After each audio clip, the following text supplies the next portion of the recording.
Hi, I'm Jessica Thompson, and my entire life, my wealthy cousins made sure I knew exactly where I stood in the family hierarchy. They called me the poor cousin, the charity case, the one who'd never measure up to the Thompson name.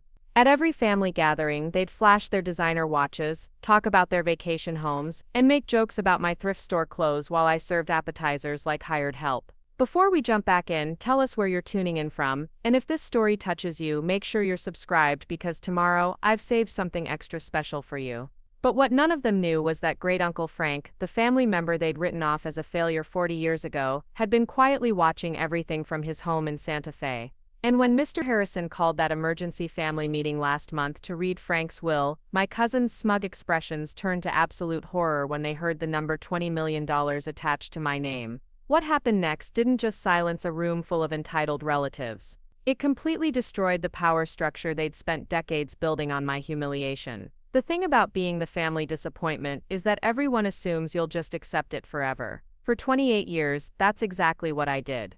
I accepted the hand-me-down clothes from my cousin Ashley, even when they came with passive-aggressive comments about how lucky I was to have family looking out for me. I accepted sitting at the kids' table during holiday dinners, even though I was older than half the people at the main table. I accepted being introduced as Linda's daughter instead of by my actual name, like my own identity was too embarrassing to acknowledge. The Thompson family had money, the kind that came from 3 generations of building half the luxury developments in Fairfield County. My grandfather started Thompson Construction with nothing but a pickup truck and a dream, and by the time my generation came around, we were the family that other wealthy families in Riverside, Connecticut looked up to. The problem was, my branch of the family tree had been pruned pretty severely when my father died in a construction accident when I was 7, leaving my mother Linda to raise me on a secretary's salary. While my cousins Michael and Ashley grew up in the main family compound on Elm Ridge Drive, a sprawling colonial that looked like something out of Architectural Digest, my mother and I lived in a modest 2-bedroom apartment across town. While they got brand new BMWs for their 16th birthdays, I learned to drive in my mother's 15-year-old Honda Civic with the dented bumper and the air conditioning that only worked on Tuesdays. But the real difference wasn't the money, it was the way they looked at me. Like I was a walking reminder of what happens when you don't quite make it in the Thompson family. Uncle Robert, Michael's father, and the current head of Thompson Construction, would pat my head at family gatherings and tell people how proud he was that I'd managed to get my degree in social work, like it was some miraculous achievement for someone of my limited capabilities. My cousin Michael, with his perfectly styled hair and his finance degree from Yale, would always make a point of asking about my job at the Riverside Community Center in that tone people use when they're pretending to care about your hobbies. Still working with troubled kids, Jess? That's so admirable. Really, it takes a special kind of person to work for so little money. Then he'd laugh and change the subject to his latest bonus or the new yacht he was considering.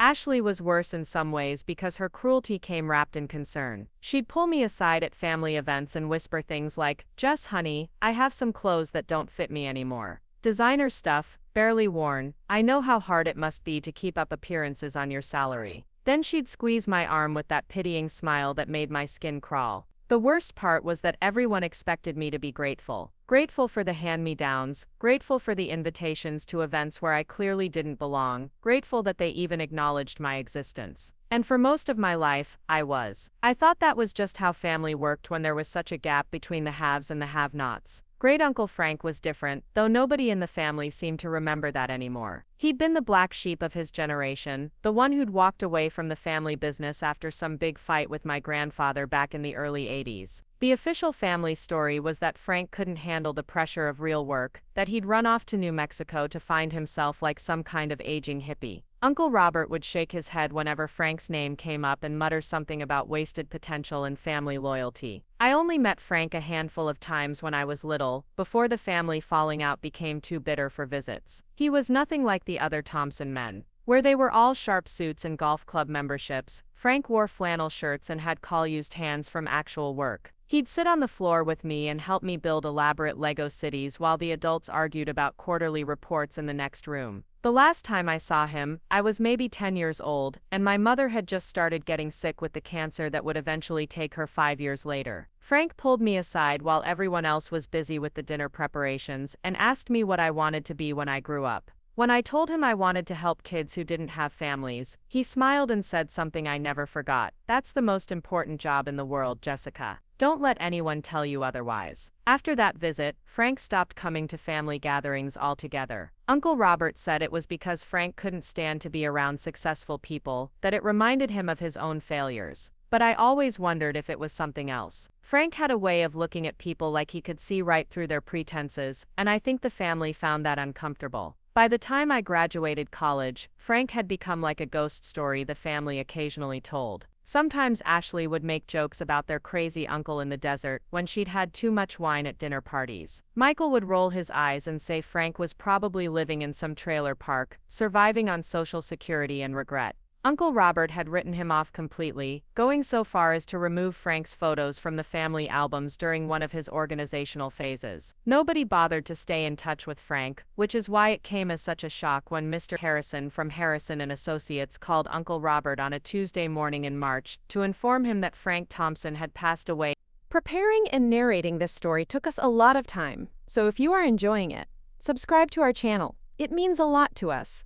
Now back to the story. In his sleep and had left behind what the lawyer described as a substantial estate requiring immediate family notification. I wasn't even supposed to know about the call initially. I found out because I happened to be at the community center when Ashley called me, her voice tight with excitement that she was trying to mask as grief. "Jess, I have some sad news. Great Uncle Frank passed away last week. There's going to be a will reading Friday afternoon, and Mr. Harrison said all the family should be there. I know you probably have to work, but Uncle Robert thought you should know." The way she said it made it clear that my attendance was considered optional, maybe even unwelcome. I could hear Michael in the background saying something about keeping it simple and not everyone needs to be involved in family business, but something about the whole situation felt off. If Frank had been living in poverty like they all assumed, why would there be a formal will reading? Why would a lawyer be involved at all? I called in sick to work that Friday, probably the first time I'd ever used a personal day for anything family-related. I spent an hour deciding what to wear, finally settling on the one good dress I owned, a simple black number I'd bought for my mother's funeral 3 years earlier. It was nothing compared to what I knew my cousins would show up wearing, but it was respectful and clean, and that felt like enough. Harrison and Associates occupied the top 2 floors of a gleaming office building in downtown Riverside, the kind of place where the elevator played classical music and the reception area had fresh orchids that probably cost more than my monthly grocery budget. I felt out of place the moment I walked through the doors, my discount store pumps clicking nervously against the marble floors. My family was already there when I arrived, clustered in the waiting area, like they were posing for a magazine spread about successful Connecticut families. Uncle Robert wore a navy suit that probably cost more than I made in 3 months. Aunt Patty had on pearls that caught the afternoon light streaming through the floor-to-ceiling windows. Michael and Ashley looked like they'd stepped out of a catalog for young professionals, all sharp lines and expensive accessories. They barely acknowledged me when I walked in. Except for Aunt Patty, who gave me one of her practiced smiles and said, "Oh Jess, how nice that you could make it. That's a lovely dress, very appropriate." Her tone suggested that appropriate was the best I could hope for. Mr. Harrison appeared exactly at 2 o'clock, a tall man in his 60s with silver hair, and the kind of presence that comes from decades of handling other people's most important moments. He shook hands with Uncle Robert first, then worked his way around the group with the efficiency of someone who'd done this thousands of times. When he got to me, he paused for just a moment, studying my face with an intensity that made me uncomfortable. "Miss Thompson," he said, his voice warm in a way that surprised me. "Thank you for coming. Your great uncle spoke of you often." That stopped the polite chatter cold. Uncle Robert's eyebrows shot up, and I saw Michael and Ashley exchange glances. Frank had spoken about me, to his lawyer, when? How? Mr. Harrison gestured toward a conference room with windows overlooking the town square. "Shall we begin? I think you'll find this quite interesting." As we filed into the conference room, I caught Ashley whispering to Michael, "What do you think he left?" "Maybe enough to pay for his own funeral if we're lucky." Michael snorted quietly and replied, "Dad says Frank probably died owing more than he owned. This is just a formality." But as I took my seat at the polished conference table, watching Mr. Harrison arrange his papers with careful precision, I couldn't shake the feeling that my cousins were about to be very, very wrong about Great Uncle Frank. The way the lawyer had looked at me, the careful formality of the whole proceeding, the fact that he'd mentioned Frank speaking about me often, it all suggested that this afternoon was going to be anything but a formality. I folded my hands in my lap and waited for Mr. Harrison to begin, unaware that in the next 30 minutes, everything I thought I knew about my family, my place in it, and my future was about to change in ways I couldn't have imagined in my wildest dreams. Mr. Harrison settled into his chair at the head of the conference table and opened a thick leather portfolio that looked like it had seen decades of important moments.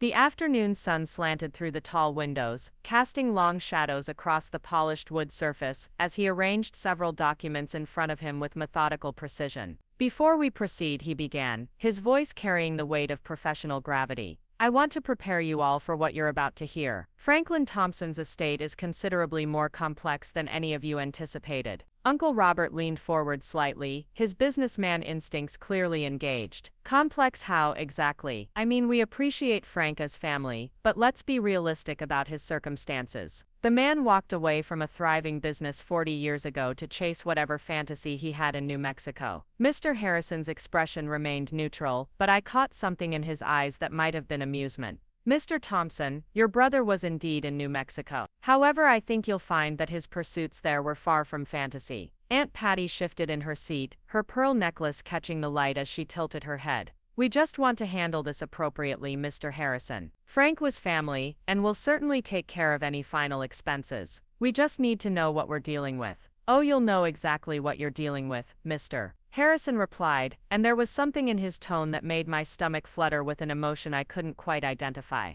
But first I need to establish some context. How much do any of you actually know about Franklin's life after he left Connecticut? The question hung in the air like a challenge. Michael cleared his throat and spoke up with the confidence that had carried him through Yale and into his corner office. Look, Mr. Harrison, we understand this is your job, but we're not children. Frank had some kind of breakdown, couldn't handle working in the family business, and ran off to play artist or whatever in the desert. We get it, people have midlife crises. But let's not pretend it was some grand adventure. Ashley nodded in agreement, her perfectly manicured hands folded primly in her lap. Michael's right, we heard from him sporadically over the years, usually when he needed money. My father helped him out a few times in the early years, didn't you, Dad? Uncle Robert's jaw tightened slightly. I sent him some money in the beginning, yes. A few thousand here and there when he claimed to be starting some business or another. But after a while it became clear he was just looking for handouts. The requests stopped coming about 20 years ago, and frankly we assumed that meant he'd either gotten his act together or… He trailed off with a shrug that suggested he'd assumed the worst. Mr. Harrison made a note on his legal pad, his pen scratching softly against the paper.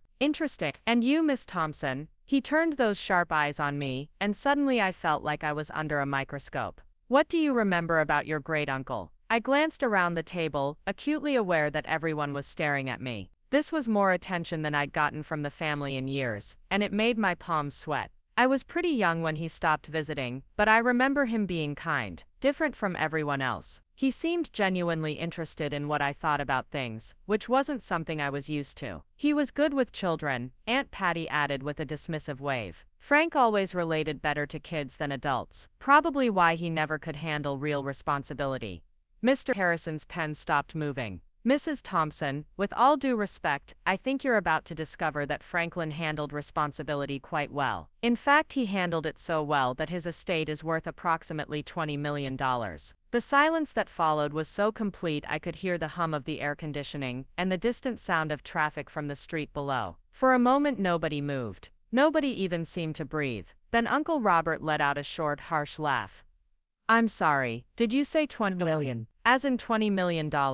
I did indeed. Michael's face had gone pale beneath his expensive tan. That's impossible. You're talking about Frank Thompson, right? My Uncle Frank, who left the family business because he couldn't handle quarterly reports. The very same Franklin Thompson, who after leaving Connecticut, founded Desert Vista Development in Santa Fe, and spent the next 4 decades building one of the most successful sustainable housing companies in the Southwest. The same Franklin Thompson, who invested early in solar technology and water conservation systems that are now standard throughout the region. The same man who owned over 3,000 acres of premium real estate and maintained a portfolio of investments that would impress any Wall Street firm. Ashley's mouth had fallen open in a way that would have horrified her etiquette instructor. But we never heard anything about this. How could he build a $20 million fortune without any of us knowing? Perhaps Mr. Harrison suggested gently, because none of you bothered to ask. Franklin told me he reached out several times over the years, sending letters about his business successes, inviting family members to visit his developments. He said the letters were never answered.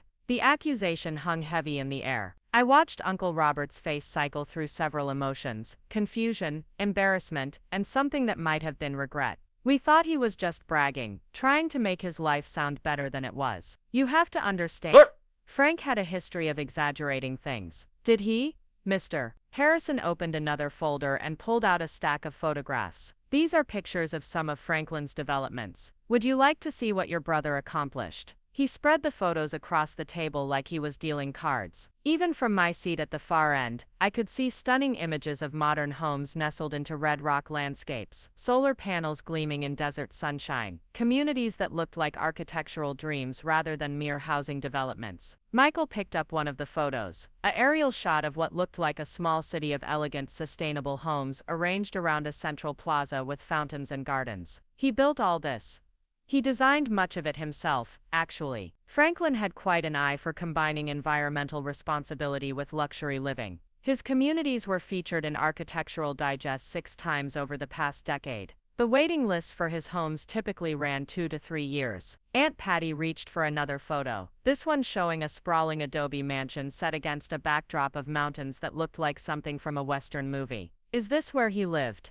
One of his homes, yes. Franklin owned 3 properties in New Mexico, plus a condo in Scottsdale and a cabin in Colorado. He divided his time between them depending on the season and his business needs. The room had fallen into a stunned quiet, the kind that follows unexpected revelations that reshape everything you thought you knew. I found myself staring at a photograph of Frank standing in front of what looked like a corporate headquarters, wearing a cowboy hat and a smile that radiated confidence and satisfaction. He looked nothing like the failure my family had always described. Uncle Robert finally found his voice, though it came out rougher than usual. Why didn't he ever tell us? Why let us think he was struggling? Mr. Harrison's expression softened slightly. According to Franklin, he tried. But after years of having his communications ignored or dismissed, he stopped reaching out. He said the family had made it clear they weren't interested in his life unless he needed something from them. The lawyer's words hit the room, like individual stones dropping into still water, each one creating ripples of uncomfortable recognition. I thought about all the times I'd heard my family casually dismiss Frank's existence, all the jokes about their crazy uncle in the desert, all the assumptions about his failure that had never been questioned.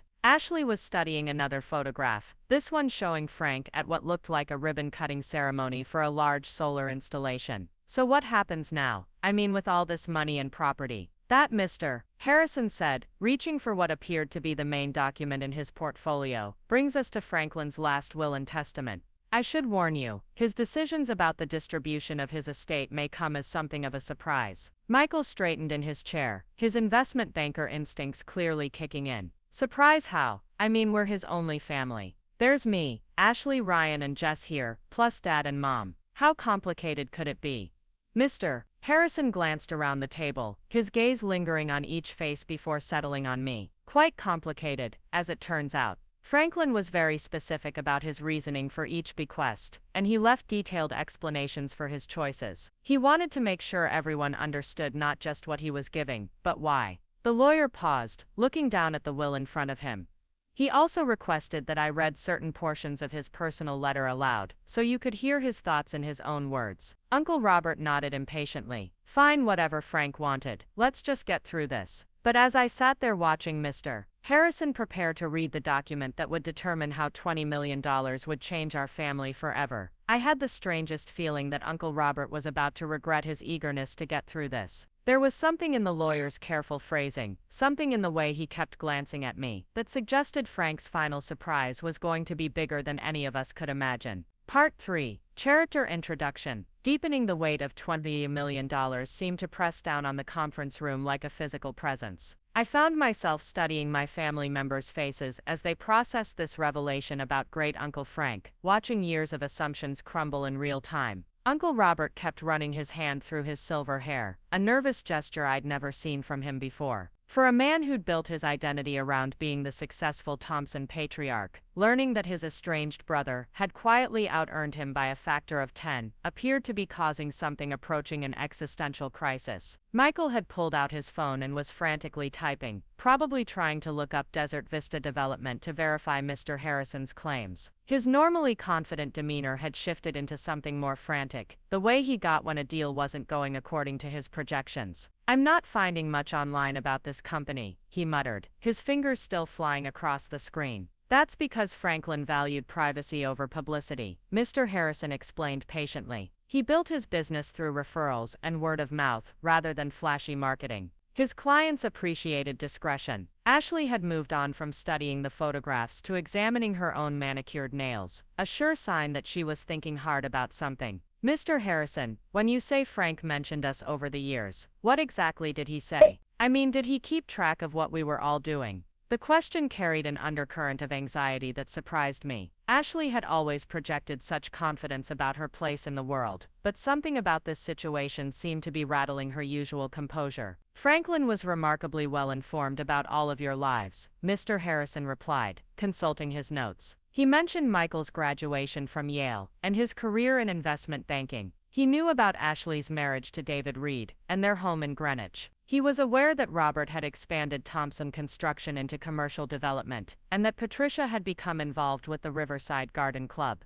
Aunt Patty's eyes widened. How could he possibly know about the Garden Club? That's not exactly national news. Franklin maintained friendships with several people in Riverside over the years. He may have left the family business, but he never completely severed his ties to the community where he grew up. This revelation seemed to disturb Uncle Robert more than the news about the money. Who was he talking to? I mean, if Frank was keeping tabs on us through mutual friends, why didn't any of those friends mention that he was successful? Perhaps because he asked them not to. Franklin was quite clear about wanting to see how the family would treat him if they continued to believe he was unsuccessful. He considered it something of a social experiment. The phrase social experiment fell into the room like a bomb. Michael looked up from his phone with an expression of growing alarm. "What do you mean social experiment?" Mr. Harrison opened another folder and pulled out what appeared to be a handwritten letter, several pages long, and covered in Frank's distinctive scrawl. Franklin documented his observations about family dynamics quite extensively. He was particularly interested in how different family members treated those they perceived as less successful. I felt a chill run down my spine as the implications of this statement began to sink in. Frank hadn't just been observing from a distance. He'd been conducting a decades-long study of how his family behaved when they thought no one important was watching. "Mr. Harrison," I said quietly, my voice barely above a whisper, "what kind of observations did he make?" The lawyer's expression grew gentle as he looked at me. "About you, Miss Thompson. Quite extensive ones, actually. Franklin was very interested in how you were treated by other family members, and more importantly, how you responded to that treatment." Ashley shifted uncomfortably in her seat. "What do you mean, how she was treated?" "Jess's family. We've always included her in everything." The statement was so breathtakingly false that for a moment I couldn't even process it. Included me in everything. I thought about all the family vacations I'd heard about after the fact, all the dinner parties I'd been excluded from, all the times I'd been treated like a servant at gatherings I was lucky to be invited to at all. Mr. Harrison consulted Frank's letter again. Franklin wrote quite a bit about Jessica's role in family gatherings. He seemed particularly struck by an incident from about 8 years ago, a Christmas dinner where Jessica spent most of the evening serving food and cleaning up while other family members enjoyed themselves. The memory hit me like a physical blow. I remembered that Christmas vividly, mainly because it was the first holiday after my mother died, and I'd been desperately grateful just to be invited somewhere. I'd arrived early to help set up, and ended up spending the entire evening in the kitchen, bringing out courses and clearing plates, while my cousins entertained their friends in the living room. "Frank was there?" I asked, confused.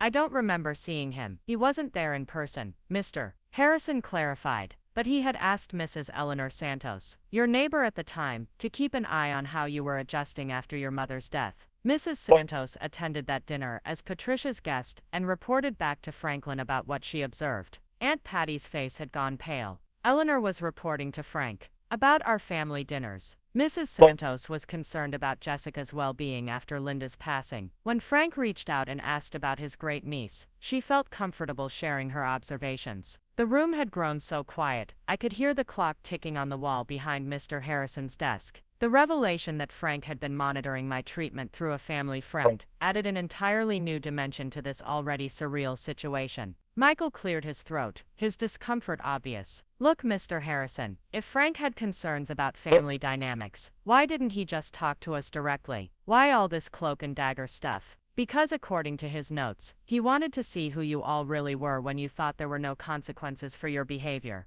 He was particularly interested in how people with advantages treated those without them. Accusation implicit in that statement hung in the air like smoke. Uncle Robert's jaw had tightened to the point where I could see the muscles working beneath his skin. Are you suggesting we mistreated Jessica? Because I can assure you that's not the case. We've always looked after her. Have you? Mr. Harrison asked mildly. Franklin's notes suggest otherwise.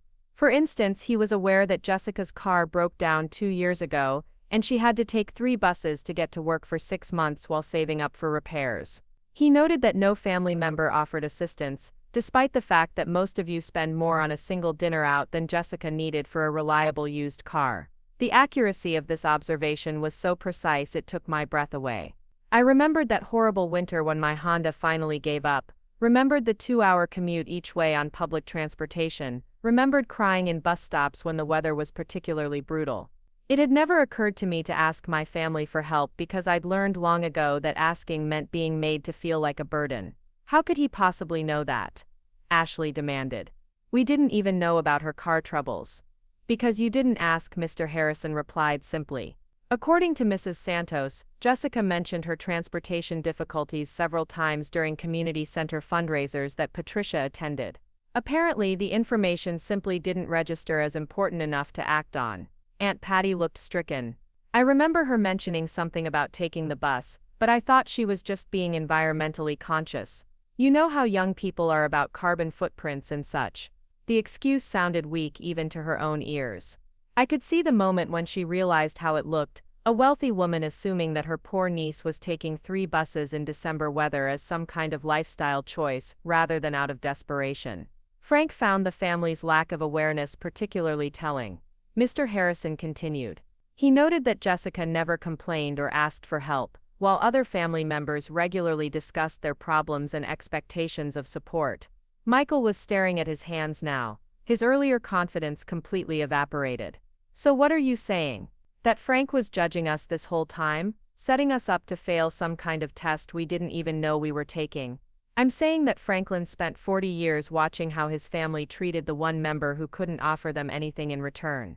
And he found those observations very informative when it came time to decide how to distribute his estate. The implications of this statement began to settle over the room like a fog. This wasn't just about money anymore. This was about judgment, about accountability, about 40 years of Frank watching and weighing and drawing conclusions about who we all really were when we thought no one was keeping score.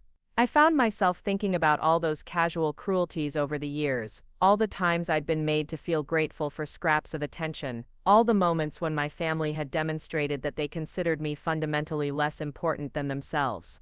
I'd always assumed those moments went unnoticed, that they disappeared into the general background noise of family life. But Frank had been watching. Frank had been taking notes. And now Frank was dead, leaving behind $20 million and a very specific understanding of exactly who deserved what. Part 4. Establishing the conflict. The tension in the conference room had shifted from surprise to something approaching dread. What had started as a routine will reading was rapidly becoming an examination of 40 years of family dynamics, with Frank serving as a posthumous judge, whose verdict was about to reshape all of our lives. Uncle Robert stood up abruptly and walked to the window, his hands clasped behind his back in the pose he adopted when he was trying to regain control of a difficult business meeting. Mr. Harrison, I appreciate that Frank had strong feelings about family relationships, but let's be practical here. Whatever he observed or thought he observed, we're talking about water under the bridge. Ancient history. What matters now is handling his estate responsibly. Is it ancient history though? Mr. Harrison asked, his tone deceptively mild. Because according to Franklin's notes, the pattern of behavior he documented continued right up until his death. Michael looked up sharply. What do you mean? Frank hadn't been in contact with any of us for years, hadn't he? The lawyer reached into his portfolio and pulled out a thin stack of letters, each one bearing a Santa Fe postmark. These are copies of correspondence Franklin sent to various family members over the past 5 years. Birthday cards, congratulations on business successes, invitations to visit his developments in New Mexico. None of them were answered. Ashley reached for one of the letters, her face growing pale as she recognized her own name on the envelope. I never saw this. I swear, Mr. Harrison, I never received any letters from Frank. The return address was F. Thompson, Desert Vista Development, Santa Fe, New Mexico. Are you saying your household staff regularly discards business correspondence without showing it to you? The question hit like a slap. Ashley's mouth opened and closed several times before she managed to say, I might have assumed it was junk mail. The name didn't mean anything to me. The name Frank Thompson didn't mean anything to you. Not F. Thompson, from some company I'd never heard of. No. How was I supposed to know that was Uncle Frank? Mr. Harrison made another note on his legal pad. Franklin anticipated this response. In fact, he wrote extensively about what he called the family's selective blindness when it came to anything that didn't obviously benefit them. Uncle Robert turned from the window, his businessman's composure cracking. Now wait just a minute. You're making it sound like we deliberately ignored Frank, and that's not fair. The man disappeared for 40 years. He cut off contact with us, not the other way around. Did he? Let's see. Mr. Harrison consulted another document. In 1987, Franklin sent a letter announcing his engagement to Maria Gonzalez. No response. In 1989, he sent birth announcements when his stepchildren were adopted into the family. No response. In 1995, he sent an invitation to the grand opening of his first major development, Desert Vista Estates. No response. Each item on the list fell like a stone into still water, creating ripples of discomfort that spread across the room. I found myself imagining Frank in those early years, still hoping for some connection with the family he'd left behind, still believing that blood meant something even when business relationships had soured. In 2001, Mr. Harrison continued. Franklin sent a letter explaining that his stepson Miguel had been accepted to MIT for engineering and asking if any family members had advice about East Coast colleges. No response. In 2003, he sent news that his company had been featured in Sunset magazine for innovative green building practices. No response. Aunt Patty had pulled out a tissue and was dabbing at her eyes. We didn't know. How could we know? You have to understand, after Frank left the way he did, after all the angry things that were said, we just assumed he didn't want to hear from us. What angry things? I asked, speaking up for the first time in several minutes. I never knew why Frank really left. I was always told it was because he couldn't handle the business, but that doesn't sound right anymore. The question created an uncomfortable silence. Uncle Robert and Aunt Patty exchanged glances, the kind of look that passes between people who share a secret they'd rather not reveal. Michael cleared his throat. Jess, you were just a kid when all that happened. It was complicated adult stuff about business decisions and family responsibilities. I'm not a kid anymore, I said, surprised by the steadiness in my own voice. And if Frank's observations about our family are about to determine how $20 million gets distributed, I think I have a right to know what really happened. Mr. Harrison leaned back in his chair, studying my uncle's face with professional interest. Actually, Franklin addressed this directly in his letter. Would you like me to read his account of the events that led to his departure from the family business? Uncle Robert's face had gone ashen. That's not necessary. What's past is past. Is it, Mr. Harrison opened the letter and found the relevant passage. Franklin wrote, Robert never forgave me for refusing to go along with the Millfield Meadows project. He called me a bleeding heart and a business liability when I wouldn't agree to cut corners on the environmental impact studies. When I pointed out that the wetlands we were supposed to preserve were critical habitat for several endangered species, he told me I cared more about birds than family legacy. The room had gone completely silent. Even the traffic noise from outside seemed to have faded away. The final break came when I discovered that Robert had already taken deposits from buyers and started construction before the environmental permits were approved. When I threatened to report the violations to the state, he told me I was welcome to leave if I didn't have the stomach for real business. So I did. Uncle Robert's hands had clenched into fists at his sides. That project kept 50 families employed for 2 years. Sometimes you have to make hard choices in business. The environmental violations were discovered 6 months after Franklin left. Mr. Harrison continued reading. The state shut down construction, buyers sued for their deposits, and Thompson Construction paid over $2 million in fines and penalties. Robert blamed me for creating negative publicity by resigning, even though I never spoke to the press or the regulators. He told everyone I'd sabotaged the company out of spite. The pieces of family history were falling into place with sickening clarity. Frank hadn't run away because he couldn't handle success. He'd left because he'd refused to participate in what amounted to environmental fraud, and then been scapegoated when the scheme collapsed. Ashley was staring at her father with something approaching horror. "Dad, is this true? Did you really blame Uncle Frank for the Millfield disaster?" "It was complicated," Uncle Robert said defensively. "Frank didn't understand the pressures we were under. The economy was tough, and we had obligations to our workers and subcontractors. But the environmental violations I pressed, did you really start building before you had permits? We were confident the permits would be approved. It was a calculated risk. I calculated risk that cost the company $2 million and destroyed a protected wetland," Mr. Harrison observed. Franklin felt quite strongly that this incident revealed fundamental differences in values between himself and the rest of the family. Michael was looking at his father with newfound uncertainty. "Dad, why didn't you ever tell us the real story? All these years, you let us think Frank was the problem." "Because Frank was the problem," Uncle Robert exploded, his composure finally cracking completely. "He put his environmental theories ahead of family loyalty. He chose trees and birds over his own blood relatives. And yes, I blamed him for what happened, because if he'd just kept his mouth shut and trusted me to handle things, none of it would have blown up the way it did." The admission hung in the air like a confession. After 40 years of painting Frank as the family failure, Uncle Robert had just revealed that the real story was entirely different. Frank hadn't failed at business. He'd refused to participate in practices that were both illegal and destructive.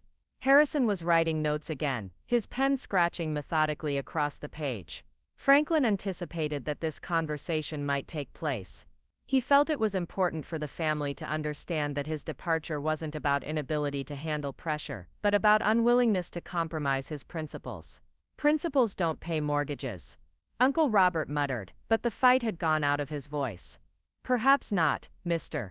Harrison agreed, but they apparently build $20 million fortunes when combined with hard work and integrity." The lawyer's observation cut deep because it highlighted the essential irony of the situation. Frank, who'd been written off as impractical and idealistic, had built a vastly more successful business than the family members who'd prided themselves on their pragmatic approach to success.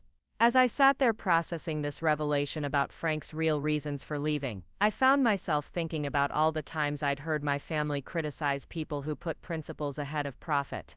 How many other situations had there been where they'd taken shortcuts, cut corners, or prioritized immediate gain over long-term consequences? And more importantly, how had Frank's 40 years of observation shaped his understanding of who in the family could be trusted with the fortune he'd built through the very principles they'd once mocked him for maintaining? Part 5. Introducing the wild card. The revelation about Frank's true reasons for leaving had shifted the entire atmosphere in the conference room. What had begun as a simple will reading was becoming something closer to a reckoning, with decades of family mythology crumbling under the weight of documented truth. Mr. Harrison seemed to sense that the family needed a moment to absorb what they'd learned, but he also appeared determined to push forward with the full story. "There's something else you need to understand about Franklin's time in New Mexico," he said, reaching for another folder that looked thicker than the others. "His success wasn't just about business acumen or environmental principles. He had help, guidance from someone who became central to his life and his values."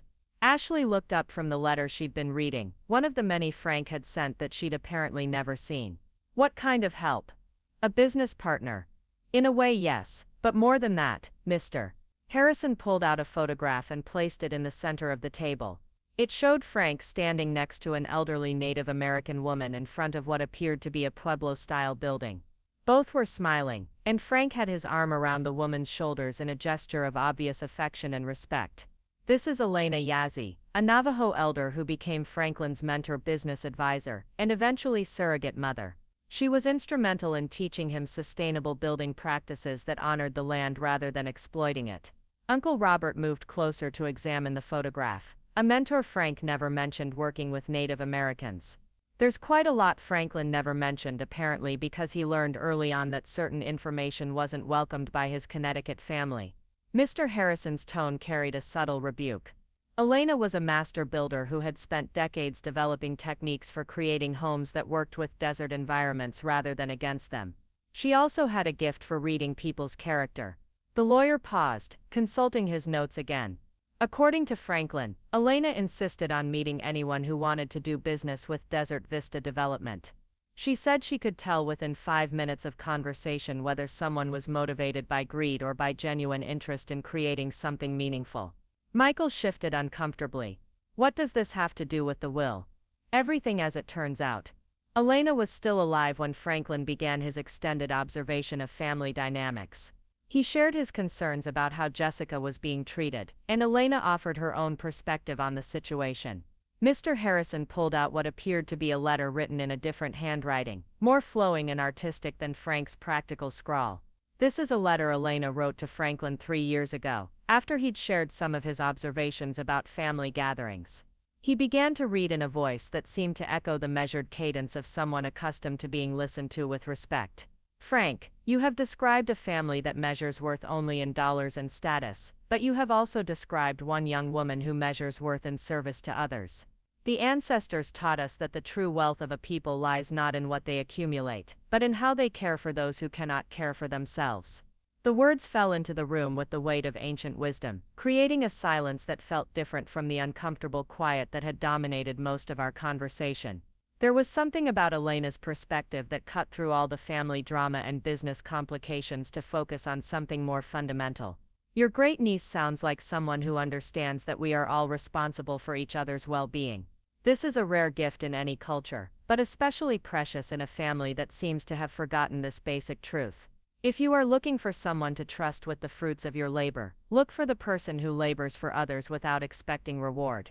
I felt tears prick my eyes as the description hit home. Elena had never met me, but somehow she'd understood something about my life and my choices that my own family had never seemed to notice. Aunt Patty cleared her throat delicately. Harrison, this is all very touching, but what exactly does this woman's opinion have to do with Frank's will? Elena's opinion carried considerable weight with Franklin.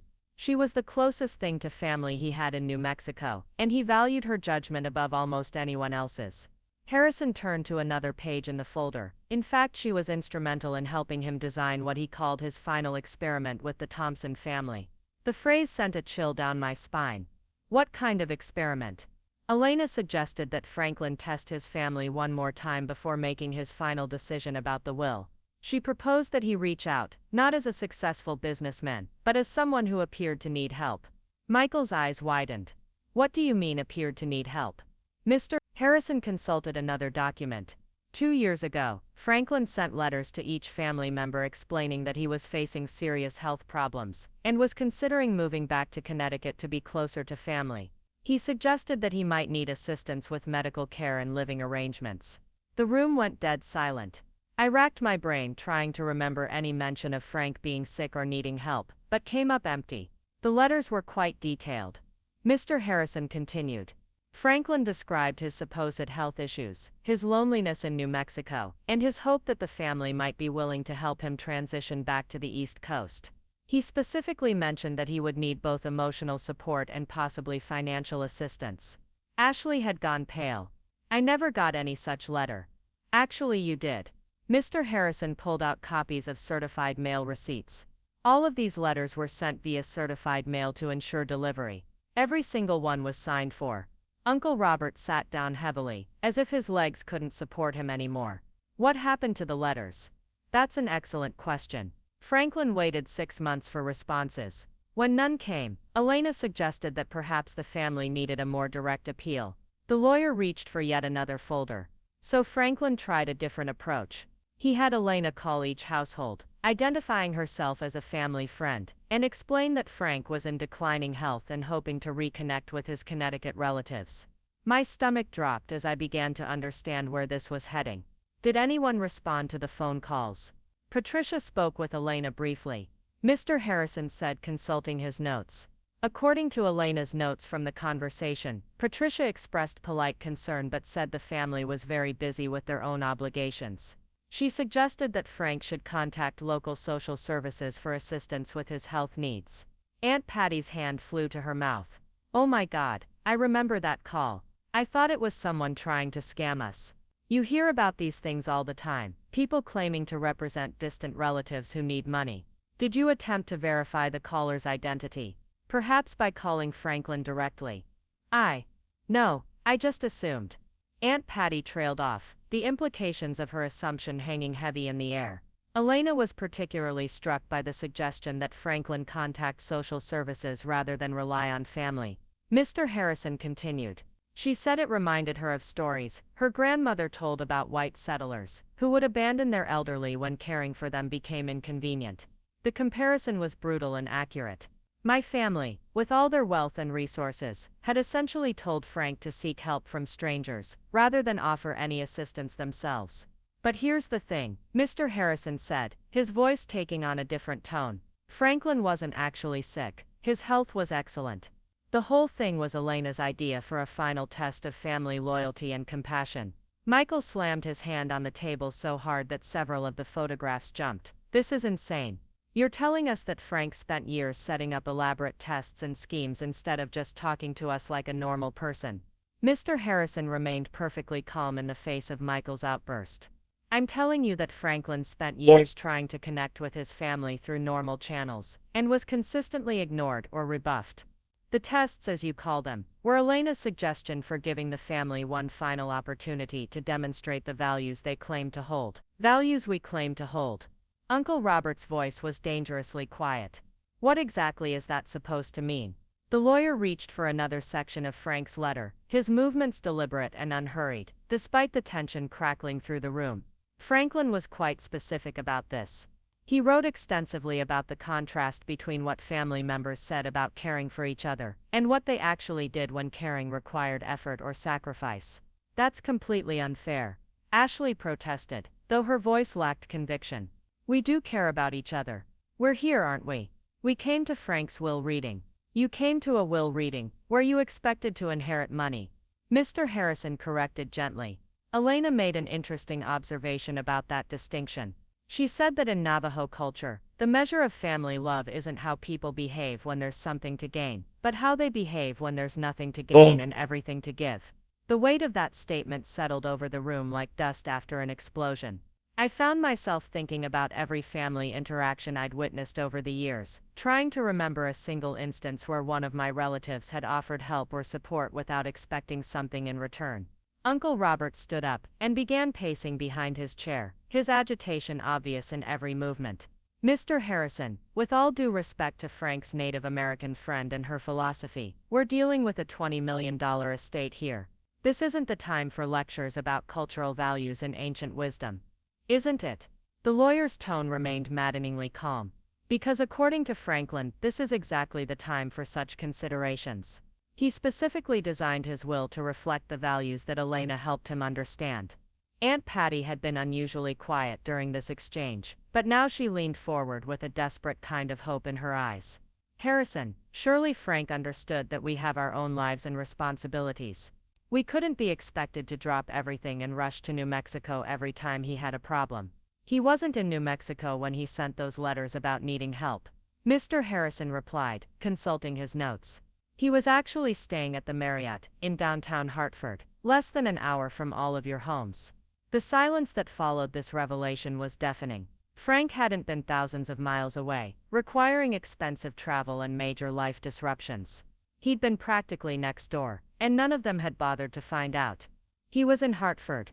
I whispered, my voice barely audible. For how long? 3 weeks.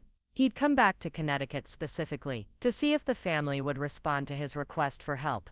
He stayed at the hotel, waiting for phone calls or visits that never came. I closed my eyes, trying to imagine Frank sitting alone in a hotel room night after night, watching the phone that never rang, waiting for family members who never appeared.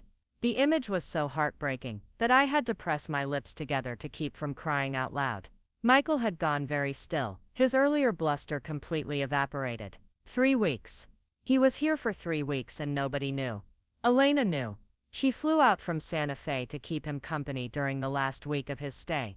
She said she'd never seen him so disappointed in people he'd once loved. The lawyer paused to let that sink in before continuing. It was Elena who suggested that Frank stop hoping for the family to change and start planning for the family he actually had rather than the one he wished he had. Ashley was crying now, quiet tears that she kept wiping away with the back of her hand. We didn't know. How could we know? If he'd just called directly, instead of having some stranger make mysterious phone calls.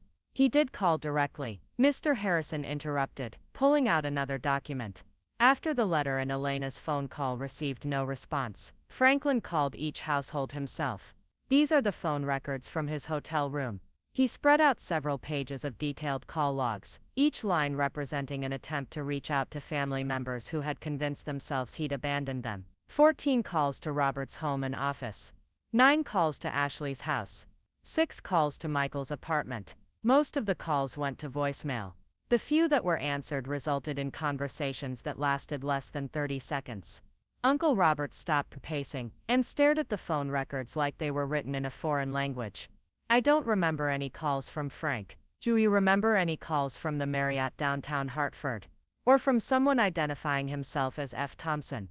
The question hung in the air, while Uncle Robert's face cycled through several expressions. Finally he sank into his chair with the defeated posture of a man who'd just realized he'd made a terrible mistake. There were some calls, he admitted quietly. I thought they were sales calls or wrong numbers. Someone with a Western accent asking for Robert Thompson, wanting to talk about family. I told my secretary to screen them out. Your secretary, Mr. Harrison repeated, making a note. Did you instruct her to screen out all calls from family members, or just the ones who didn't sound important enough? The accusation implicit in the question was devastating in its accuracy. Uncle Robert had always prided himself on being a successful businessman who understood the value of networking and relationship building.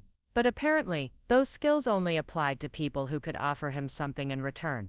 What about you, Michael? Mr. Harrison turned his attention to my cousin, who was staring at his hands like they held the answers to everything. Do you remember any calls from your great-uncle? Michael's voice was barely above a whisper. There were some hang-ups on my answering machine. Messages where someone would start to say something and then just stop. I figured it was telemarketers or maybe ex-girlfriends who'd changed their minds about calling. Franklin mentioned those hang-ups in his notes. He said he kept starting to leave messages but couldn't figure out how to explain 40 years of silence in a 30-second voicemail. The image of Frank struggling to condense decades of hurt and hope into a brief phone message was almost unbearable. I could picture him in that sterile hotel room, holding the phone and trying to find words that would bridge the gap his family had created and maintained through years of indifference. Ashley? Mr. Harrison's voice was gentle as he turned to my cousin, who was still crying silently. Were there any calls to your home? She nodded without looking up. David answers most of our calls. He said there were some strange ones from someone claiming to be my uncle, but we get a lot of weird calls.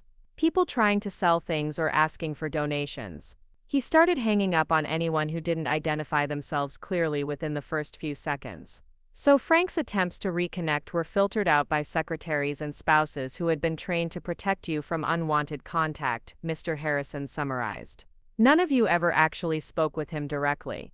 The lawyer's tone wasn't accusatory, but the facts he was presenting painted a devastating picture of a family so insulated by their wealth and status that they'd become effectively unreachable by anyone who didn't already exist within their approved social circle. There's one more thing, Mr. Harrison said, reaching for what appeared to be the final document in Frank's folder. After Franklin returned to New Mexico, Elena convinced him to try one last approach. She suggested that instead of asking for help, he should offer it.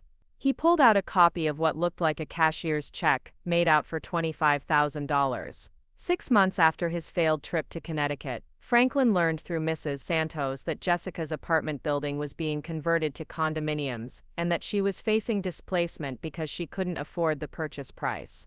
My breath caught in my throat. That had been one of the worst periods of my life, when my landlord had announced the conversion and given all the tenants 60 days to either buy their units or find somewhere else to live.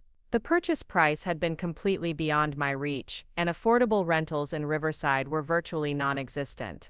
Frank sent this check to Jessica directly, along with a letter explaining that he wanted to help her secure stable housing.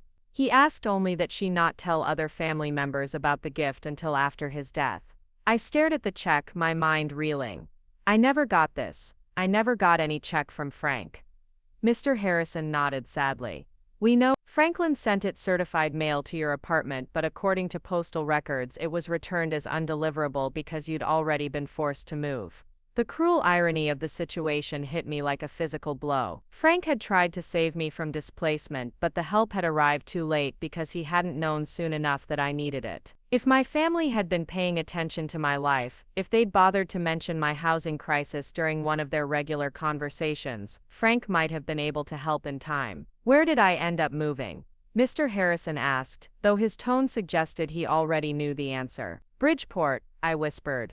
A studio apartment in Bridgeport. It was all I could afford. A 40-minute commute each way to keep working at the community center in Riverside, he noted, consulting Frank's file. Franklin was aware of this arrangement. Mrs. Santos told him that you'd refuse to look for work closer to your new home because you felt responsible to the kids in your programs. The conversation felt surreal, learning that Frank had been monitoring the details of my life with more attention and care than my own immediate family had ever shown. While my cousins had been dismissing him as a failure, he'd been quietly trying to help me in ways that none of them had ever considered. Uncle Robert's voice was hollow when he finally spoke. Frank tried to give Jess $25,000, and we never even knew she needed help. You never asked, Mr. Harrison replied simply. Franklin's notes are quite detailed about the family's apparent lack of interest in Jessica's actual circumstances. He documented several instances where her financial struggles were mentioned in passing during gatherings, only to be ignored or dismissed as unimportant. Ashley looked up from her tissues, her makeup smeared but her voice desperate. Mr. Harrison, please understand, we didn't mean to ignore Jess or Frank. We get so caught up in our own lives. Everyone does. It doesn't mean we don't care. Perhaps not, the lawyer agreed. But Franklin felt that intent mattered less than impact. Elena taught him that in her culture, saying you care about someone while doing nothing to help them is considered a form of lying. The accusation hung in the air like smoke from a fire that was still burning. My family had spent years telling themselves and each other that they cared about me, but when tested, their care had proven to be entirely theoretical. So what happens now? Michael asked, his voice cracking slightly. I mean, obviously Frank was disappointed in how we handled things. But what does that mean for the will? Mr. Harrison closed Frank's file and reached for the official will document, the one that would determine how $20 million would reshape our family forever. That, Mr. Thompson, brings us to Franklin's final decisions about his estate. Decisions that were heavily influenced by Elena's wisdom and 40 years of careful observation. As the lawyer prepared to read the document that would change everything, I found myself thinking about Frank sitting alone in that Hartford hotel room, waiting for family members who never came. But I also thought about Elena, the wise woman who had helped him understand that some forms of wealth have nothing to do with money, and that the most important inheritance he could leave wasn't financial but moral. Part 7. Building tension. Mr. Harrison opened the formal will document with the same careful precision he'd shown throughout our meeting, but there was something different in his demeanor now. The preliminary revelations about Frank's life and the family's failures had been leading up to this moment, and everyone in the room seemed to sense that we were about to cross a threshold from which there would be no return. Before I read the specific bequests, he began. I want to share one final piece of context that Franklin felt was essential for understanding his decisions. He pulled out a photograph I hadn't seen before, this one showing Frank and Elena standing in front of what appeared to be a large community center or school building. Both were holding shovels, and a sign in the background read Elena Yazzie Community Learning Center groundbreaking ceremony. This building was Franklin's final major project, completed just 8 months before his death. It provides educational and social services to 3 Navajo communities in New Mexico, serving over 2,000 families. The entire project was funded by Franklin's personal donations, approximately $3 million over 5 years. Michael leaned forward to study the photograph more closely.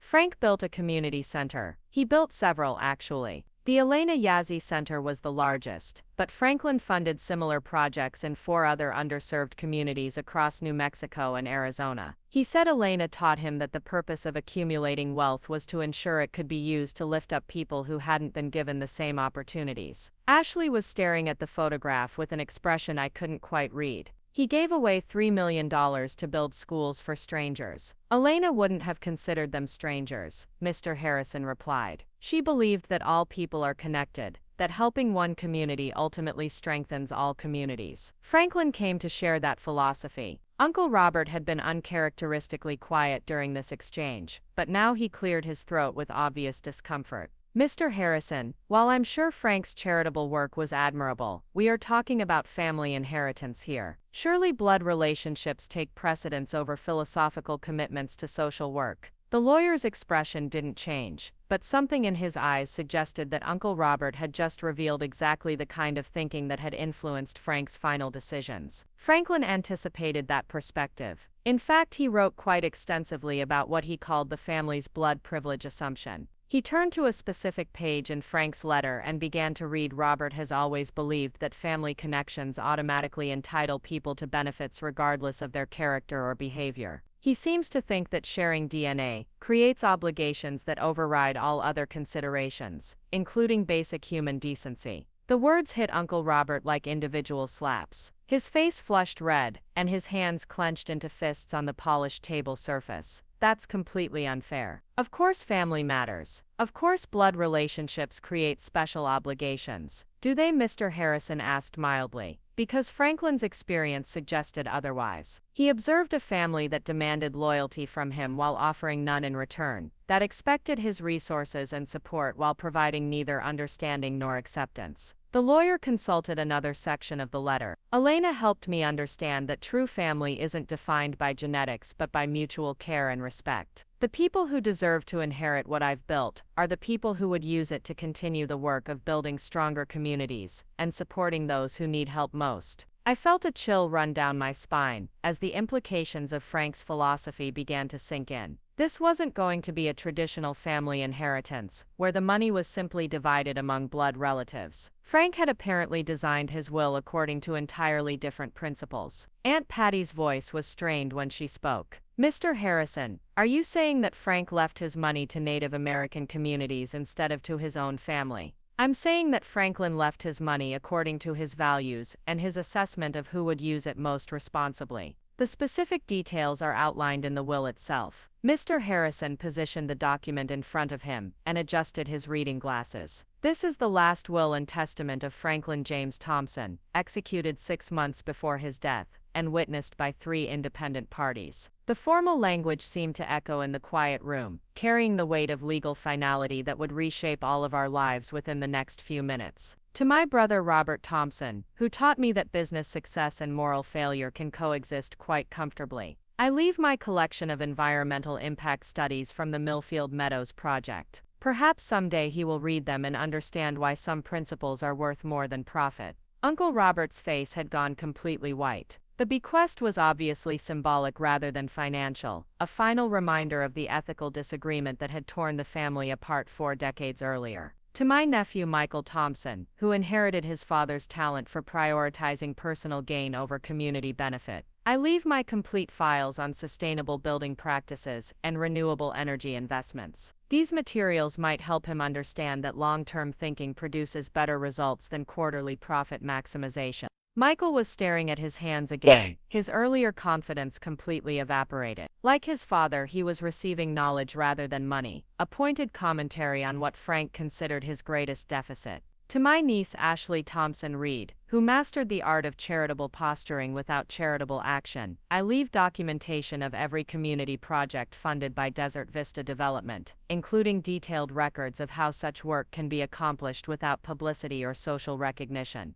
Ashley's tears had started again, but these seemed different from her earlier emotional displays. There was something like recognition in her face, as if Frank's assessment had hit closer to home than she wanted to admit. To my sister-in-law Patricia Thompson, who perfected the skill of seeing only what she chooses to see, I leave a complete photo album documenting 40 years of family gatherings, with detailed notes about who was included, who was excluded, and who was ignored. Aunt Patty made a small sound that might have been a sob or a gasp. The specificity of Frank's bequests was becoming clear. Each one was designed to force the recipient to confront their own behavior and choices. These symbolic bequests are accompanied by a single financial gift to each recipient, $10,000, enough to fund a meaningful charitable project if they choose to honor the spirit of what they've inherited. $10,000 each. For people accustomed to thinking in terms of millions, the amount was simultaneously generous and insulting, large enough to do genuine good, but small enough to make clear that they weren't the primary beneficiaries of Frank's success. Mr.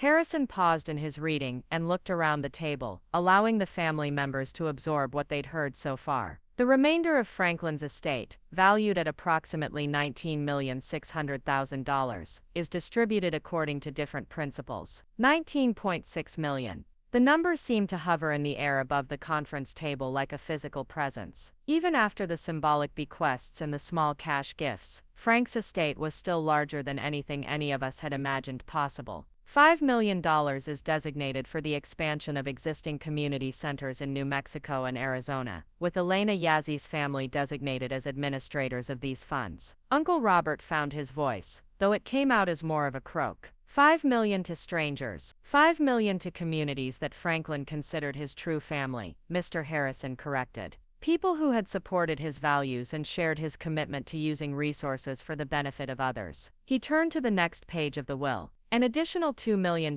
is designated for scholarship funds at 3 universities, specifically for students from low-income families studying environmental engineering, sustainable design, and community development. Ashley was shaking her head slowly, as if trying to wake up from a dream. $7 million to charity. $7 million to continuing the work that gave Franklin's life meaning, the lawyer replied. Which brings us to the final major bequest, Mr. Harrison's eyes found mine across the table, and I felt my heart start racing even before he spoke. The remaining $12.6 million, including all real estate holdings, business assets and investment accounts, is left to Jessica Marie Thompson, with specific instructions about how these funds should be used. The silence that followed was so complete that I could hear my own heartbeat thundering in my ears. $12.6 million. The number was so large, so impossible, that my brain couldn't quite process what it meant. $12 million, Michael whispered, his voice hollow with shock. $12.6 million, Mr. Harrison corrected gently. Plus the real estate holdings in New Mexico, which are valued at an additional $3 million. Jessica is inheriting approximately $15.6 million total. $15.6 million. I couldn't speak, couldn't breathe, couldn't think. The girl who'd been taking 3 buses to work, who'd been forced out of her apartment, who'd been serving appetizers at family dinners while being treated like hired help, was suddenly worth more than $15 million. There are conditions, Mr. Harrison continued, his voice seeming to come from very far away. Franklin was quite specific about how he wanted Jessica to use this inheritance, but I barely heard the lawyer's words about conditions and specifications. All I could think about was Frank, sitting alone in that Hartford hotel room, making the decision that would change my life forever. Frank, who had been watching and waiting, and hoping for 40 years, who had finally given up on the family he'd been born into and chosen to invest instead in the family member who had never stopped caring about other people's well-being. As the reality of what had just happened began to sink in, I looked around the table at my family members' faces, and saw my entire future reshaping itself in real time. Part 8. The setup. The silence stretched on for what felt like hours but was probably only 30 seconds. I could feel every eye in the room fixed on me, but I couldn't bring myself to look up from my hands. $15.6 million. The number kept echoing in my head like a mantra, too large and impossible to feel real. Finally, Uncle Robert broke the silence, his voice tight with barely controlled emotion. There has to be some mistake. Jess is barely making ends meet working at a community center. Frank can't seriously expect her to manage that kind of money responsibly. The casual dismissal of my capabilities would have stung under normal circumstances, but right now, I was too overwhelmed to feel insulted. Mr. Harrison, however, seemed to take exception to my uncle's assumption. Franklin was quite confident in Jessica's ability to handle significant resources, he replied coolly. In fact, he spent considerable time researching her educational background, work history, and financial management skills before making this decision. Financial management skills. Ashley's voice pitched higher with disbelief. She's never had money to manage. On the contrary, Mr. Harrison consulted his notes again. Franklin documented Jessica's ability to stretch limited resources, her consistent charitable giving despite financial constraints, and her pattern of making fiscally responsible decisions even under pressure. He pulled out another folder I hadn't seen before. For instance, he noted that Jessica has never carried credit card debt, despite earning less than $30,000 annually. He was impressed that she managed to save enough money for a reliable used car after her Honda broke down, rather than taking on car payments she couldn't afford. The revelation that Frank had been monitoring my financial habits with such detail was simultaneously touching and unsettling. How had he known about my credit score or my car purchase? Franklin also noted Jessica's pattern of voluntary payroll deductions for the community center's emergency fund, despite being one of the lowest paid employees. He calculated that she's donated approximately 8% of her income to various causes over the past 5 years. Michael's face had gone gray. 8%. She was giving away 8% of $30,000, approximately $2,400 annually, Mr. Harrison confirmed. More than many people earning 10 times that amount donate to charity. The lawyer turned back to the will document. Franklin felt that someone who could manage limited resources so thoughtfully would be well equipped to handle larger amounts responsibly. Uncle Robert wasn't giving up easily. Mr. Harrison, with all due respect, charitable impulses and sound financial judgment are two different things entirely. Managing a $15 million portfolio requires professional expertise that Jess simply doesn't have. Which is why Franklin made provisions for professional support, Mr. Harrison replied patiently. The inheritance comes with a complete financial management team, including investment advisors, tax specialists, and legal counsel. Jessica will have access to all the professional guidance she needs. He pulled out a business card and handed it to me. This is Maria Santos Chen, Franklin's personal financial advisor for the past 15 years. She's been managing his portfolio since 2009 and has achieved an average annual return of 11%. She's agreed to continue managing the investments on Jessica's behalf. I stared at the business card, trying to process that Frank had arranged for me to work with someone who'd been successfully managing millions of dollars for over a decade.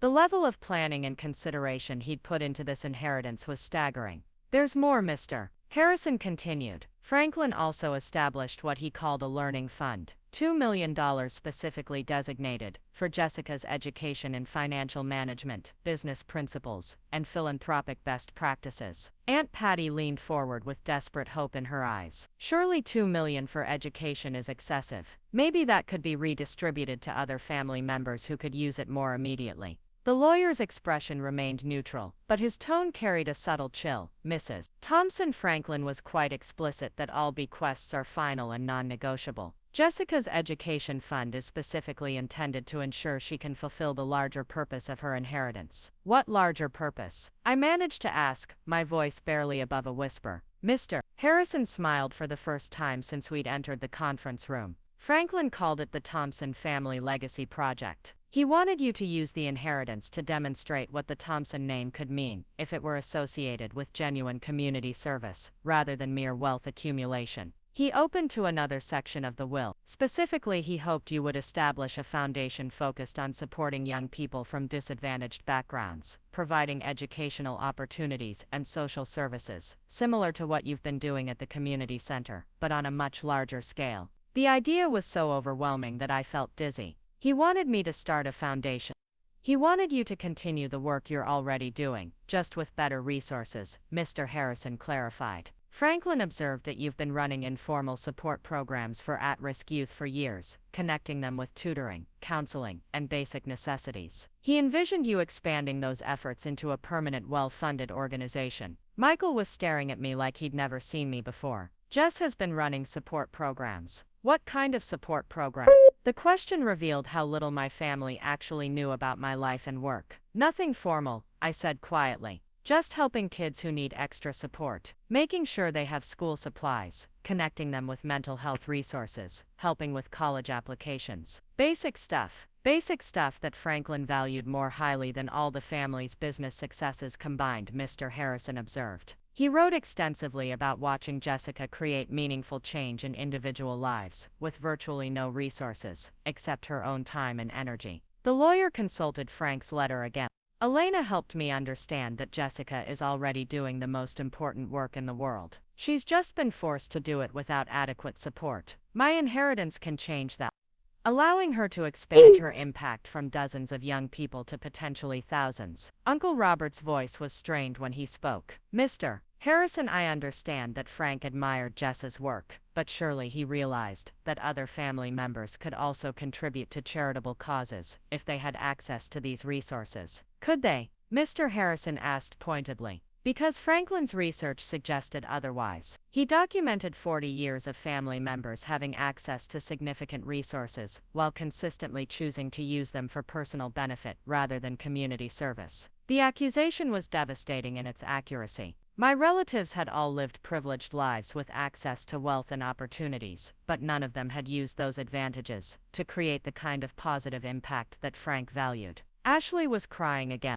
but her tears seemed different now, more desperate than sad. What if Jess doesn't want this responsibility? What if she can't handle it? What happens to the money then? Mr. Harrison turned to me with a gentle expression. Jessica, your great-uncle understood that this inheritance comes with enormous responsibility. He included provisions for you to decline the bequest if you feel unprepared for the obligations it entails. The option to walk away from $15 million should have been unthinkable, but I found myself actually considering it. The weight of Frank's expectations, the enormity of the resources involved, the lifetime of work he was asking me to commit to, it was overwhelming. If I declined, I asked hesitantly, what would happen to the money? It would be distributed equally among the existing community development programs in New Mexico and Arizona, Mr. Harrison replied. Franklin wanted to ensure that the funds would be used for their intended purpose regardless of your decision. The knowledge that declining wouldn't mean the money would go to my family members was somehow both disappointing and reassuring. Frank had structured the inheritance to ensure his values would be honored no matter what I chose. However, the lawyer continued, Franklin hoped very much that you would accept both the inheritance and the responsibility that comes with it. He believed you were uniquely qualified to carry forward the work he'd started.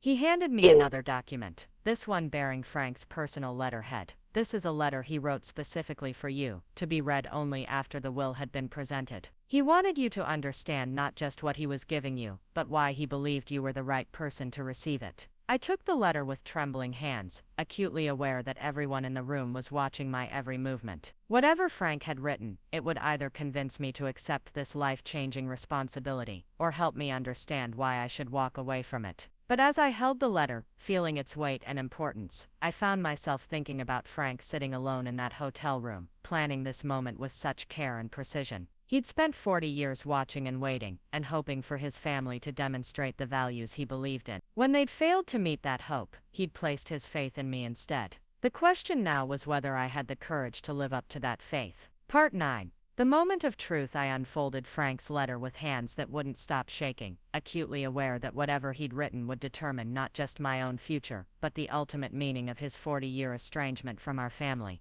The paper was cream-colored and heavy, the kind of stationery that suggested important communications, and Frank's handwriting flowed across it in the same careful script I remembered from childhood thank you notes. My dearest Jessica, I began reading aloud, my voice barely steady enough to form the words. If you're reading this, it means you've just learned about an inheritance that probably seems impossible to believe. I hope you'll forgive an old man for arranging such a dramatic revelation, but I wanted to make sure our family understood exactly why I made the choices I did. The room was so quiet I could hear the ticking of Mr. Harrison's desk clock and the distant hum of traffic from the street below.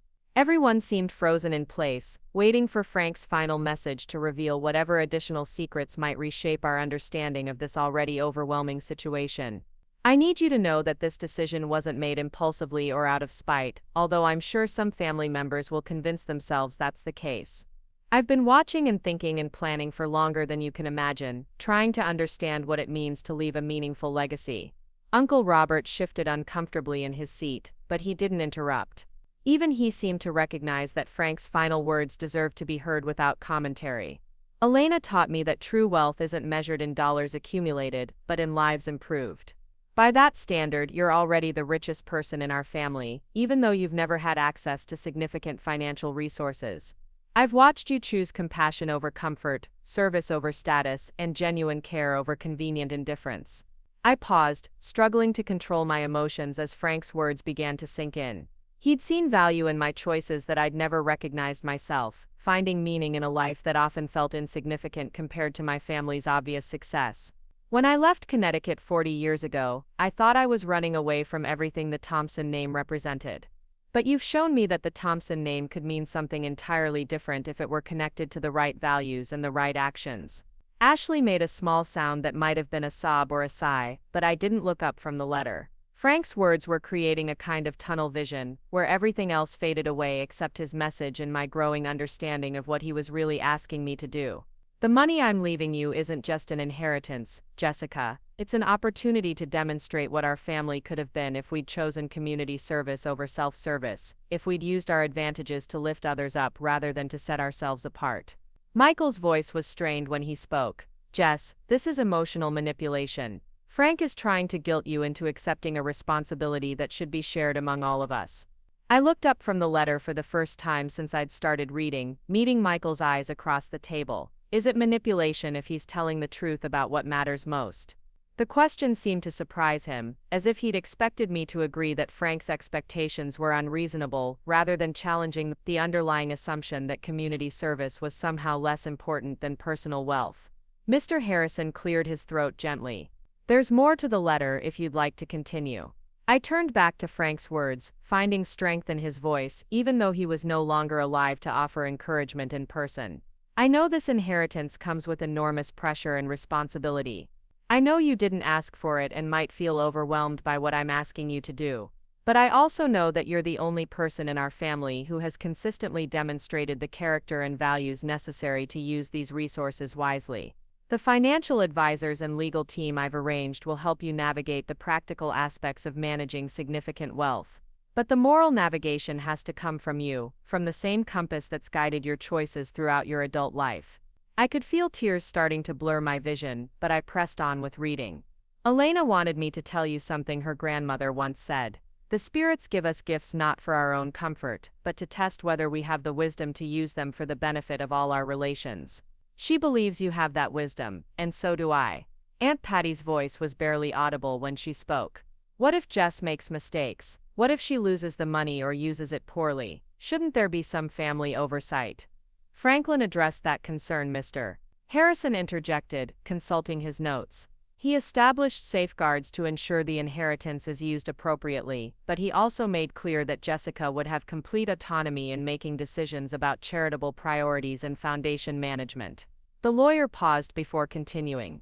He felt that family oversight would recreate the same dynamics that had led to the current situation, where people with resources made decisions for people without them, rather than trusting those with demonstrated judgment. I returned to Frank's letter, my voice growing stronger as his words began to resonate with something deep inside me that I'd never fully acknowledged before. I'm not asking you to become someone different, Jessica. I'm asking you to become more fully yourself, but with the resources to make the impact you've always wanted to make. The statement hit me like a revelation because it was absolutely true. I'd spent my entire adult life wishing I could do more for the kids I worked with, frustrated by the limitations of operating with minimal resources and bureaucratic constraints. Frank was offering me the chance to remove those barriers entirely. Elena and I spent many hours discussing what we called the Jessica Project's imagining what you could accomplish if you had adequate funding and complete freedom to address the problems you see most clearly. We dreamed about after-school programs that actually had enough staff and supplies, college scholarship funds that didn't force students to choose between education and survival, and community centers that could provide comprehensive support rather than just emergency assistance. Uncle Robert's face had gone completely pale as the implications of Frank's planning became clear. This wasn't a spur-of-the-moment decision based on family disappointment. This was a carefully constructed vision for social change that had been developed over years of observation and consideration. The foundation structure I've proposed isn't meant to limit your creativity, but to provide a framework for sustainable impact. Maria Santos Chen has prepared detailed projections showing how the inheritance could generate approximately $800,000 annually in investment returns, while preserving the principal indefinitely. $800,000 per year. The number was so large that I had trouble connecting it to anything in my experience. My current annual salary was less than 4% of that amount. That means you could fund significant programs every year without ever touching the original inheritance, ensuring that this work could continue for generations. Elena called it planting seeds for forests your great-grandchildren will walk through. Ashley was staring at me with an expression I'd never seen before, something between awe and resentment. Jess, do you understand what Frank is offering you? He's basically making you wealthy enough to never work again, and instead he wants you to work harder than ever. The observation was accurate, but it missed the essential point. Frank wasn't offering me wealth as an escape from responsibility, he was offering me wealth as a tool for accepting greater responsibility than I'd ever imagined possible. I know this inheritance will change how people treat you, I continued reading. Suddenly family members who barely acknowledged your existence will want to be involved in your decisions. Former colleagues will approach you with investment opportunities and business proposals. You'll discover that having money makes people assume you've become more important, even though you'll be exactly the same person you were before. Frank's prediction was already proving accurate. I could see the calculation in my relatives' eyes as they recalibrated their understanding of my significance. The woman they'd dismissed as the family failure was now the woman controlling the family fortune. Don't let other people's changed behavior change your own values or priorities. The reason I chose you has nothing to do with your potential to become wealthy and everything to do with your demonstrated commitment to making other people's lives better. Mr. Harrison was making notes as I read, occasionally nodding as if Frank's words confirmed observations he'd made during our conversation. Franklin was particularly concerned about what he called wealth corruption, the tendency for money to gradually alter people's priorities and relationships. That's why he structured the inheritance with what might seem like unusual restrictions, the lawyer explained. Jessica will have complete control over charitable distributions and foundation operations, but access to personal funds is limited to a salary structure that prevents lifestyle inflation from undermining her commitment to service. Michael looked confused. What kind of restrictions? You mean she can't actually use the $15 million? She can use it, Mr. Harrison clarified, but only for the intended purposes. Franklin established a generous annual salary for Jessica's personal needs. Approximately $150,000, but the remainder must be directed toward charitable work. $150,000 was more than 5 times my current salary, enough to live comfortably without being so much that it would disconnect me from the financial realities faced by the people I served. Frank had thought of everything. However, the lawyer continued, if Jessica ever chooses to abandon the foundation work or redirect the funds toward personal use, the entire inheritance reverts to the New Mexico Community Development Programs. The safeguard was brilliant in its simplicity. Frank had made it impossible for me to take the money and run, while ensuring that the resources would be used productively regardless of my long-term commitment to the work. Frank really thought this through, I murmured, more to myself than to anyone else in the room. He spent 3 years developing the legal structure with Elena's input. Mr. Harrison confirmed. They wanted to create what Elena called a virtuous circle, minus an arrangement where doing good for others automatically creates sustainability for the foundation itself. Uncle Robert had been unusually quiet during this exchange, but now he leaned forward with the intensity that had made him successful in business. Mr. Harrison, what about family involvement in foundation operations? Surely there should be some mechanism for other family members to participate in these charitable activities. The question revealed that Uncle Robert was already strategizing about how to insert himself into my inheritance, probably calculating ways to benefit from association with a well-funded foundation. Franklin anticipated that question, Mr. Harrison replied, consulting another section of the will. He established a process for family members to propose charitable projects for foundation funding, but all final decisions rest with Jessica alone. So we can ask for money, but Jess gets to decide whether we deserve it. Ashley's tone carried a note of indignation that would have been laughable under other circumstances. You can propose community service projects that align with the foundation's mission, the lawyer corrected. Personal financial requests are specifically prohibited under the terms of the inheritance. The distinction was crucial and revealing. Frank had created a system where family members could participate in meaningful charitable work, but he'd eliminated any possibility of the inheritance being used to subsidize their personal lifestyles or business ventures. There's one final section of Jessica's letter, Mr. Harrison noted. Franklin wanted to address what he anticipated would be significant family pressure to share the inheritance more broadly. I returned to the letter, finding Frank's final words to me. Jessica, I know our family will try to convince you that my decision was unfair, that blood relationships should matter more than character assessments. They'll argue that I was bitter or vindictive, that I punished them for not meeting impossible standards. The prediction was so accurate that it made me look around the table at my relatives' faces, seeing the exact arguments Frank had anticipated already forming in their expressions. Don't let them rewrite history, or convince you to feel guilty about accepting what you've earned through years of consistent service to others.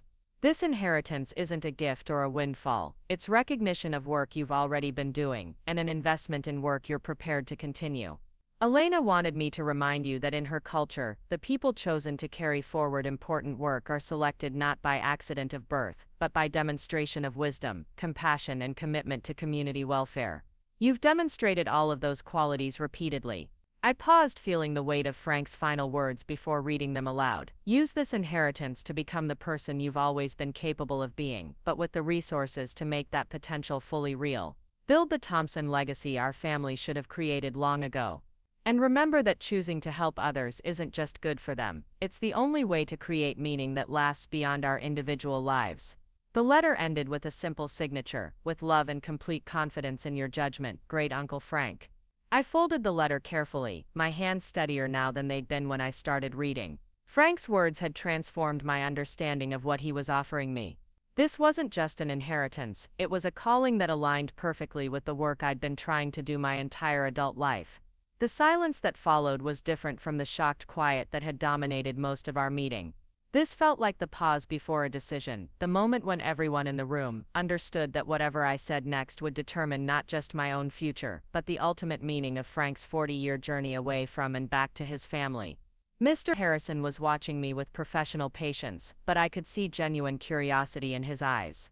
He'd facilitated this revelation according to Frank's careful instructions, but even he didn't know how I would respond to the choice I'd been given. My family members were staring at me with expressions ranging from desperate hope to barely concealed resentment, all of them calculating how my decision might affect their own lives and futures. But as I sat there holding Frank's letter, I realized that for the first time in my life, I didn't need to consider anyone else's expectations or opinions. Frank had given me not just the resources to follow my own judgment, but explicit permission to trust my own values over family pressure. The question wasn't whether I was capable of handling $15 million responsibly. The question was whether I was brave enough to accept the responsibility Frank believed I was ready for. Part 11, the emotional core. I set Frank's letter down on the polished conference table and looked around at my family members, seeing them clearly for perhaps the first time in my life.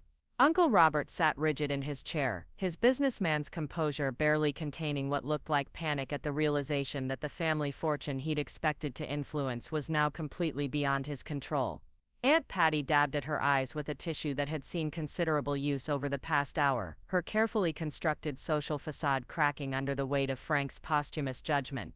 Michael stared at his hands as if they contained answers to questions he'd never thought to ask, while Ashley alternated between studying my face and glancing at the door like she was calculating her chances of escaping this increasingly uncomfortable situation. But what struck me most was how small they all seemed. These people who had dominated my understanding of success and importance for my entire life suddenly appeared diminished, not by Frank's money but by the revelation of their own character. They weren't powerful family patriarchs and successful professionals, they were just people who had mistaken privilege for merit and comfort for wisdom. "Harrison," I said quietly, surprised by how calm my voice sounded, "I need to understand something about the foundation structure Frank proposed. Would I be able to hire existing community center staff to help with program development?" The question seemed to catch everyone off guard. Instead of agonizing over whether to accept the inheritance, I was already thinking about implementation details. "Absolutely," the lawyer replied, consulting his notes. "Franklin specifically hoped you would recruit people with demonstrated experience in community service. He felt that expertise should be valued and compensated appropriately." I nodded, my mind racing through possibilities I'd never dared to consider before. What about geographic limitations? Could the foundation work with communities outside of New Mexico? The foundation charter allows for national scope, with particular emphasis on underserved rural and urban communities. Franklin felt that effective programs could be replicated in different locations once they'd been proven successful. Uncle Robert couldn't contain himself any longer. Just before you get carried away with planning, shouldn't we discuss this as a family? This decision affects all of us, not just you. His presumption that he had any right to influence my choice would have intimidated me a week ago, but Frank's letter had fundamentally altered my understanding of where family authority actually resided. Uncle Robert, how does my decision about charitable work affect you? The directness of the question seemed to stun him. Well, it's family money, Thompson money. Decisions about that kind of wealth should involve the entire family. But it's not Thompson money anymore, I replied, feeling a strength in my voice that I'd never heard before. It's Frank's money, and Frank decided I should control how it gets used. He made that choice after 40 years of watching how the family handled their own resources. Ashley leaned forward with desperate urgency. Jess, you have to understand. We weren't trying to hurt you all these years. We just didn't realize how our behavior looked from the outside. Didn't you? I asked, genuinely curious rather than accusatory. Did you really not know that making me serve food while everyone else socialized would feel humiliating? Did you honestly think I enjoyed being introduced as Alinda's daughters instead of by my own name? The questions hung in the air without answers because we all knew the truth. My family had been perfectly aware of how they treated me, they simply hadn't cared enough to behave differently. Frank understood something that took me years to figure out myself, I continued, finding my voice growing stronger with each word. The problem wasn't that I didn't fit into this family. The problem was that this family had forgotten what it means to care about other people more than you care about appearances and status. Aunt Patty's voice was barely above a whisper. We do care about other people, Jess. We care about you. Do you? I asked, pulling out my phone and scrolling through my contact list. When's my birthday, Aunt Patty? She blinked several times, her mouth opening and closing without producing an answer. It's April 15th, I said matter-of-factly. I turned 28 4 months ago. I spent it alone in my studio apartment in Bridgeport, eating takeout Chinese food and watching Netflix, because none of you remembered or bothered to call. The specific details seemed to hit harder than any general accusation could have. Birthdays were basic family obligations, the kind of thing that people remembered when someone actually mattered to them. Michael, do you know what I do at work? Not just that I work at a community center, but what my actual job responsibilities are. My cousin looked genuinely stricken. You help kids with after-school stuff. I'm the director of youth services, I corrected.